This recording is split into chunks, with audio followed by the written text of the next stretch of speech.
We've featured a lot of badass mother truckers that build, inspire, and make. Tell us a little bit about you, dude, what you do. I pretty much work by myself, work making signs for local businesses and other things that people care to hire me to do. But you were modeling this biplane, like the skeleton of it, dude. What was that about? Restaurant called Flyover. I kind of tacked myself into a corner there with the owners, and we were looking at their logo, and we kept talking about prices and what I could do and stuff like that. And they just kept asking, like, well, what could you do with more money? What could you do with more money? And I was like, well, if you want a freaking plane sticking out of the side of your sign, we can do that.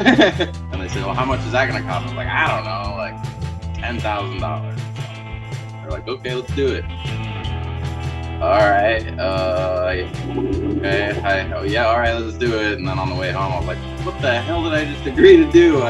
We've featured a lot of badass mother truckers that build, inspire, and make, such as Adam McMillen, Bobby Duke, Sterling Davis, Scrollsaw Scribbler, Dirty Smith, Tony Rouleau, Ray Makes, Keith Decent, Bales, JP Woodwork, Daniel Harju, Jack Bench, Rustic Duck Furniture, Chip Bills, Michael Zerker, Socomo, I. Jessup, Herb Lichtenberg, Wartooth Designs, Heath Knuckles, Rebecca DeGroot, Elm City Vintage, Andy Berkey, Dan the Maker Man, Doc Jared Hildebrand,